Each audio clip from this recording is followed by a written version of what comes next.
Good evening, everyone. This is Tala with Drive-thru Therapy. Thank you guys so much for joining me tonight on another episode. And as always, I'm grateful for your support. And tonight, we're going to be talking about approval seeking or validation. This came as a suggestion from one of our wonderful listeners who sent me an email regarding a topic that has to do a lot with approval seeking. She called it validation. I think it's the same thing. But today I'm just calling it approval seeking just to make sure that it sticks in your head as approval seeking. It's very difficult for people to accept that sometimes they do things to seek approval. And when they don't seek approval, then it becomes distressing emotionally to the individual. And they don't know that that's what they're doing. Today, I want to reveal that pattern within you. It's subtle. It's really subtle. But it's an important milestone that helps us identify within us what needs to be changed. Not what needs to be changed in external conditions or people, but what needs to be changed within us. And that's difficult to see in those moments. This shows up a lot in the therapy room because most of the stress comes from emotionally not getting some sort of approval or acceptance from other people, whether it's coworkers, parents, friends, or not getting what we have worked hard to get, right? And it eventually becomes just stressful. So when somebody is seeking approval from others, usually they want them to accept their thoughts, their beliefs, their actions. They want them to approve of it. And so we will do the funniest things in order to accomplish that, but we'll call it something else. And eventually it becomes deteriorating because it results in controlling behaviors. Things that you might not even consider controlling if you are generally passive. And I'm putting air quotes here. You don't confront, you don't do anything. Even in your lack of confrontation or avoidance, it becomes a way to control another person's actions to get approval.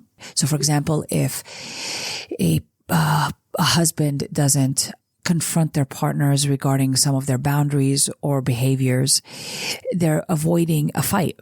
They're avoiding an argument in avoiding an argument, it's really to seek approval as well, to seek acceptance in that moment as well.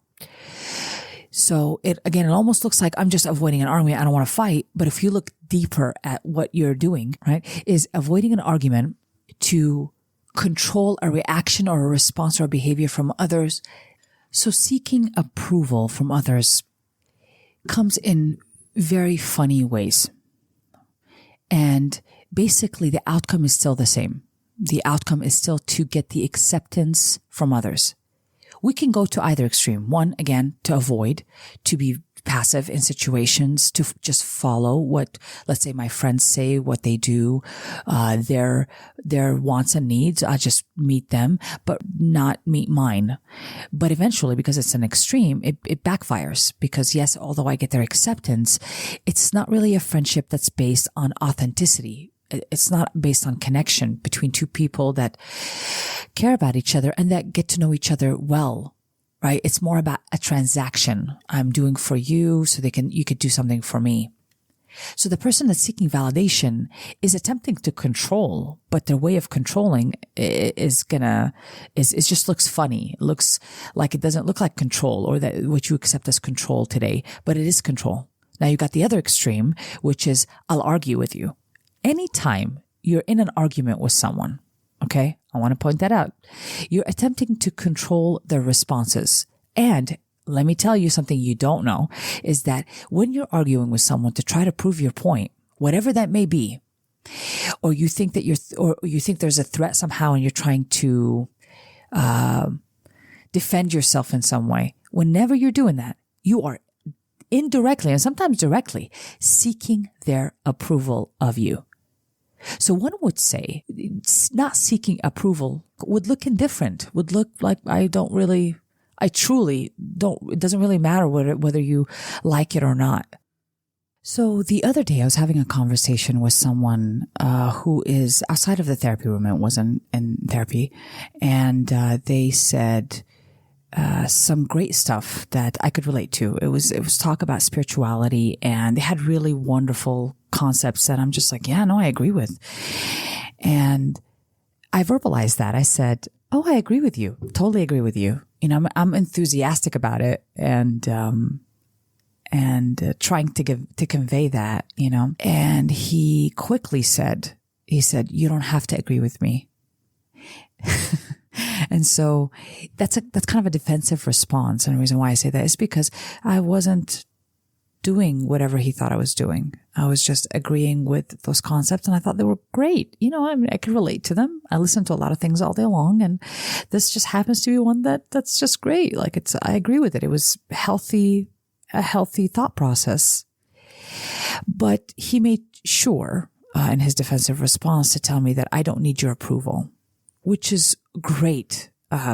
But you don't have to stop another person to tell them that you don't need their approval and that you don't care about whether they agree.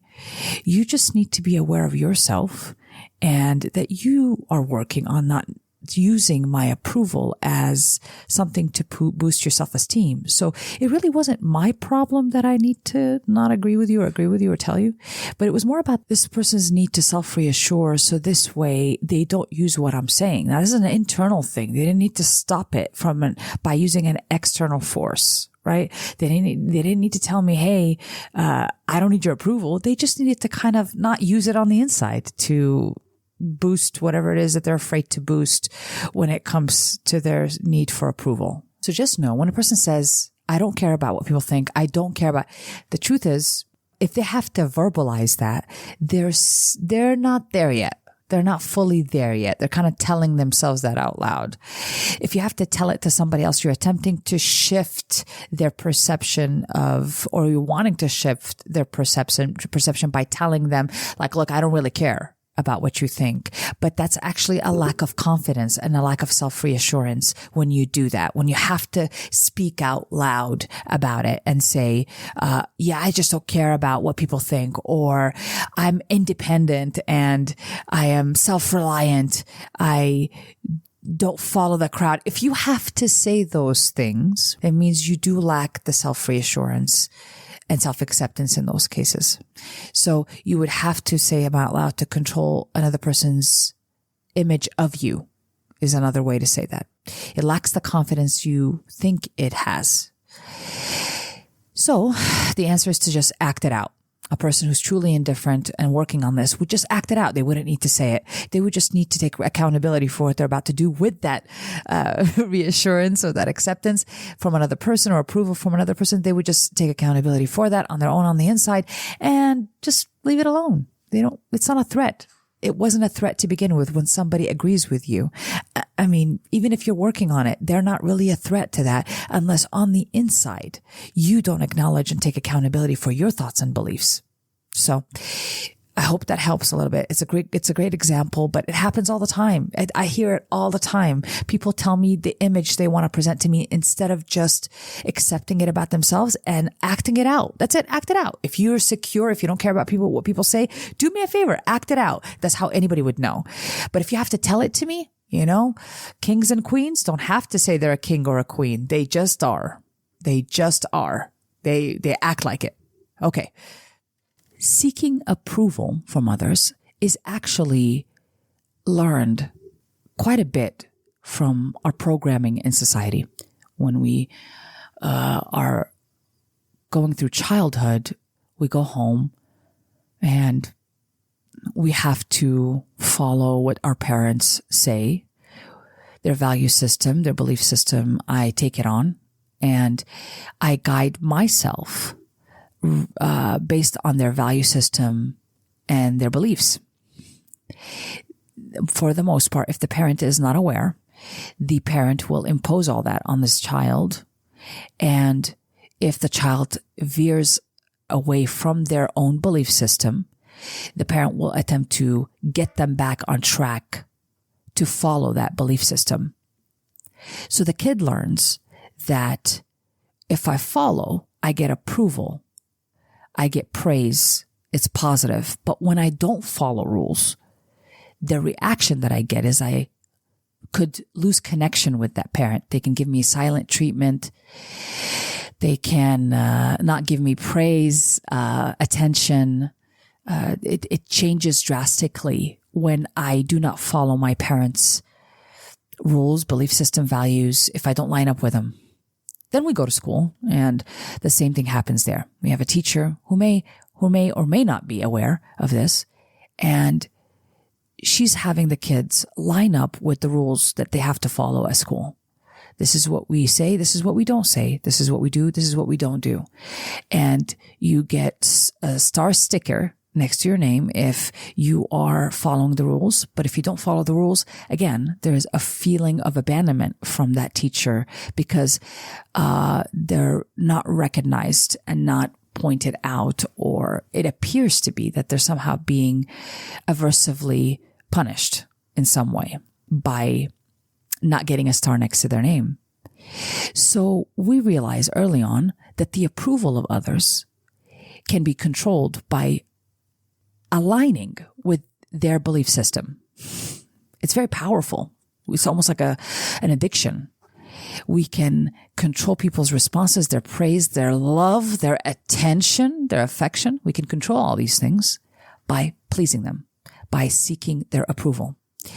And again, it's very powerful. And as we age, it's consistently being rewarded.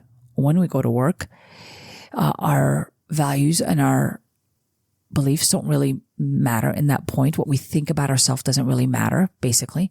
But what our boss might think of us does matter. And we seek their approval and seek their validation and their acceptance of who we are and what we're doing. So, for example, at work, it doesn't matter whether I'm doing right. In this case, if I'm seeking approval, it only matters. It's only seen if somebody else, meaning my boss or coworkers, tell me I'm doing a good job. And I've seen this happen quite a bit where people will fall apart because they're not getting the recognition that they want, the acceptance that they want. So they sit in starvation up until then. It gets lonely because on the inside, I don't have basically self-acceptance. What it also means when you are doing this, it deeply means that I'm not enough. My opinion about me isn't enough. What I think of myself isn't enough. My beliefs, my values are not enough until somebody else acknowledges their presence and says, yeah, that's pretty good. You can have it.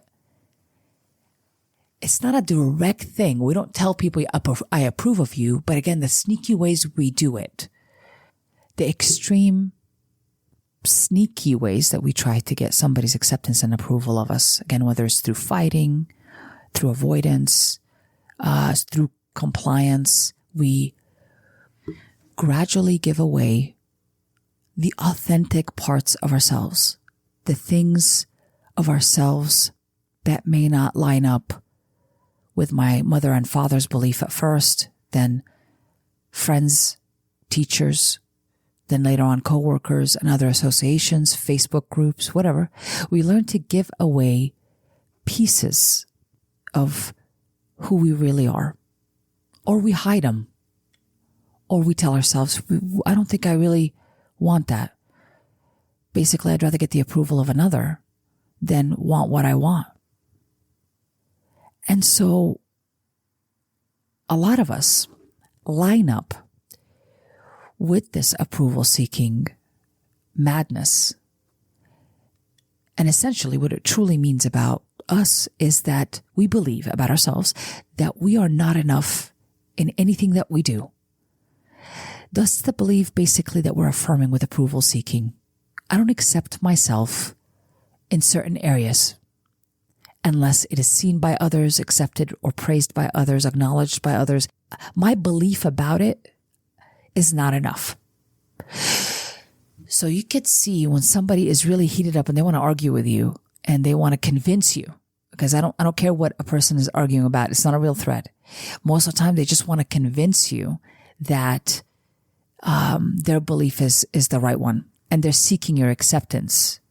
They just can't take your disagreement as like, oh, okay, it's cool. You can disagree. No. It takes them to their core. They're seeking your acceptance and your approval of them when they argue with you. And and the same goes for you. If you're arguing with someone, same idea here.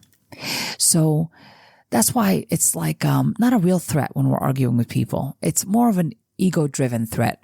It's a threat to my ego or an injury to my self-esteem or my beliefs about myself.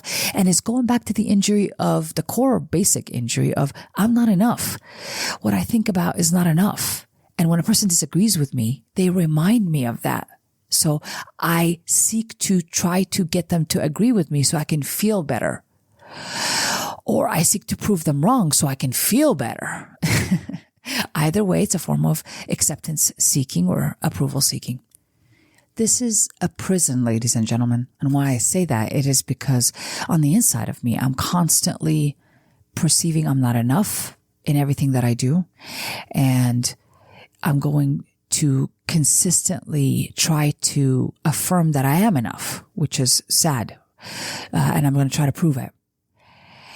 And I will do that by seeking approval or acceptance from others to heal this idea of temporarily being enough, temporarily being accepted. But the more I do this, the more it deteriorates the inside of me, my soul, my spirit, it deteriorates it because it consistently affirms that I'm in my life and I'm not enough in it. And I don't deserve certain things. And I'm reaffirming them. It's not because it's real. It's not because it's the truth. It is just familiar. We are all programmed to fit that, and everybody responds to it differently. But at one point, there's a call to change. There's a call to come back to yourself, to rediscover who you are authentically, what you want, what you love, what you're interested in, and connect with that within you without the interruption or the approval of anybody else. This is so hard to accept because all of us eventually become tired of this approval seeking. We just don't know we're tired because I can't get relief. I can't self-soothe unless I call 5 other people to approve my response. It's not that I don't know what I want. If I have a problem, I know what to do. I know what I want to do, but I don't trust myself. I don't think I'm enough. My opinion isn't enough until I call 3 other people. And I usually know who I'm calling. So I'm going to call people that actually will agree with me. Even if they don't agree with me, I kind of know what they're going to say and I want them to say it. So we're going to go seek them and they're going to validate whatever it is that we want to do. And then we go do it. This is addictive.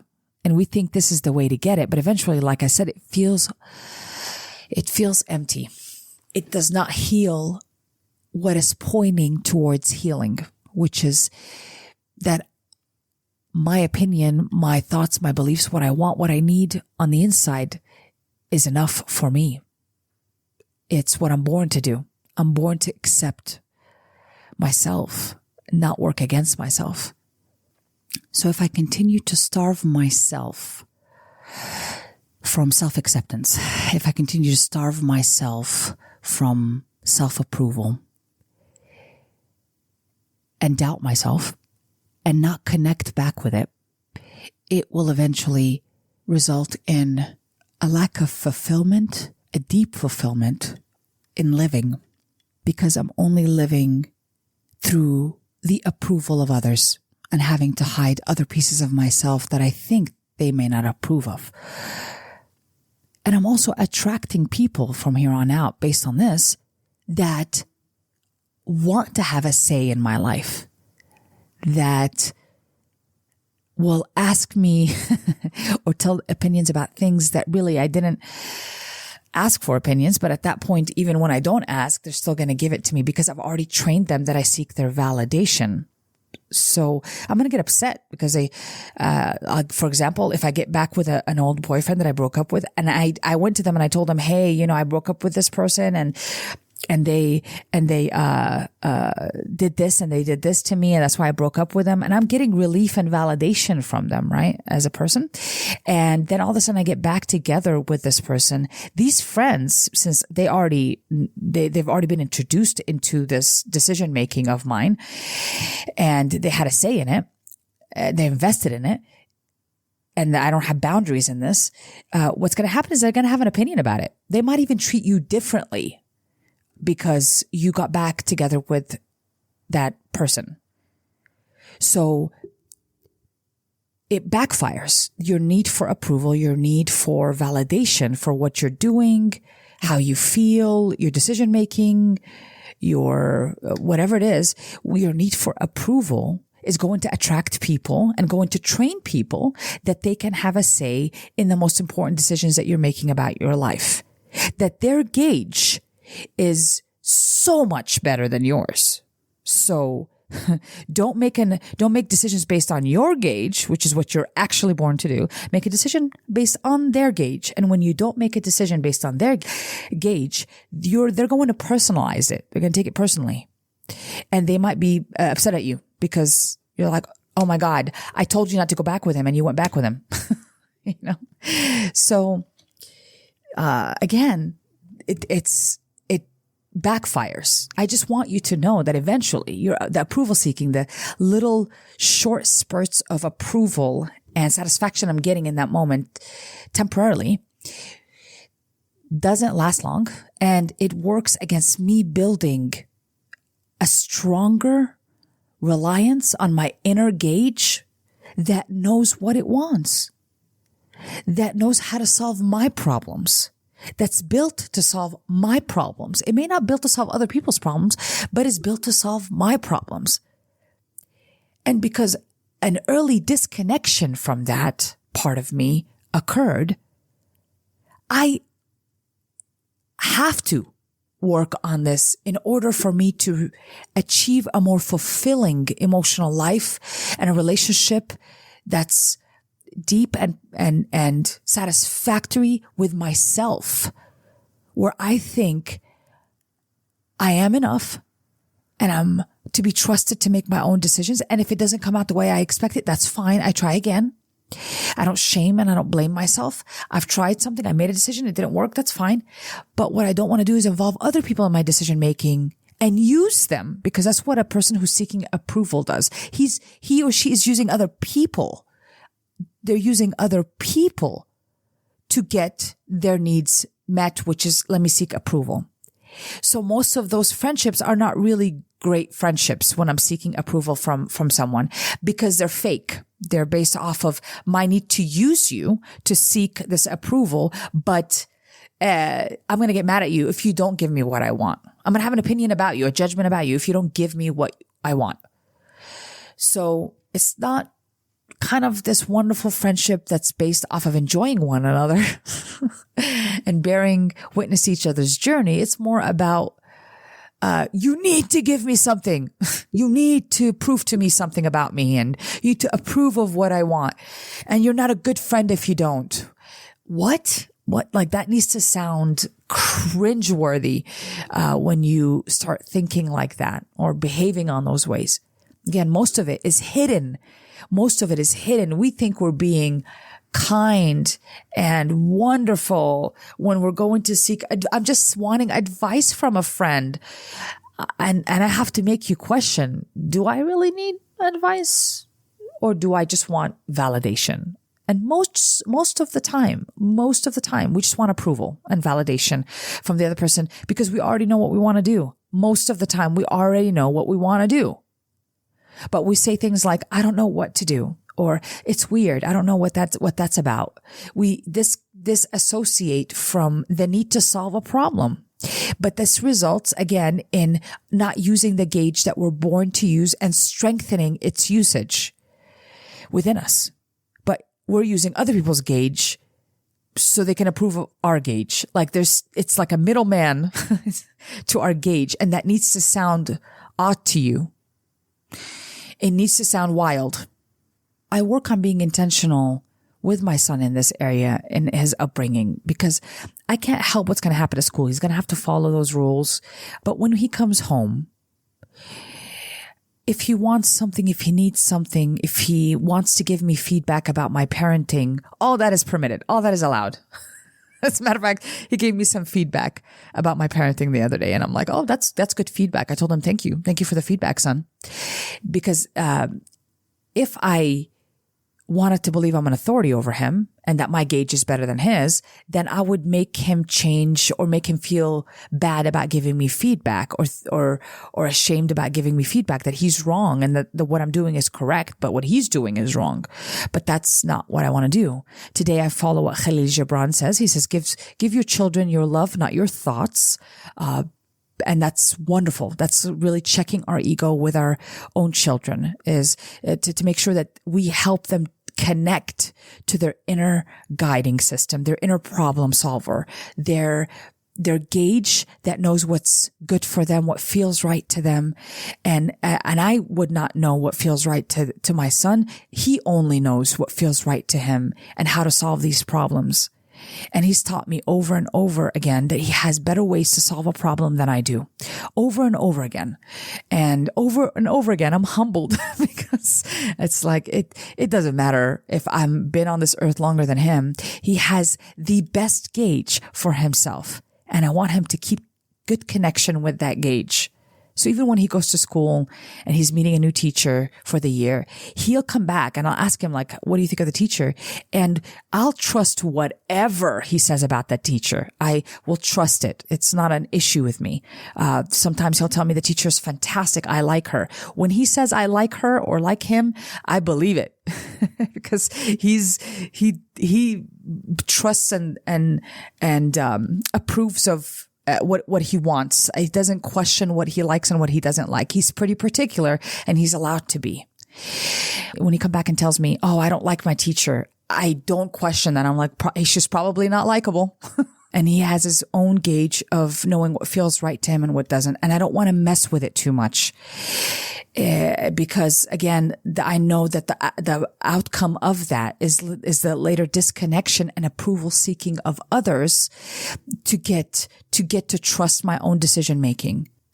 The more connection I help him maintain with himself and his inner gauge, the better it is. The better it is for him later. You know, even if it goes against what I think I believe and what I think he should be doing, I double, triple, quadruple check that. Is it what I think he should be, what I think is right? Because he might not think it is. And he's proved to me over and over again that his gauge can come up with something much better than I could come up with when it comes to his problem solving. And so we have to reconnect with that today.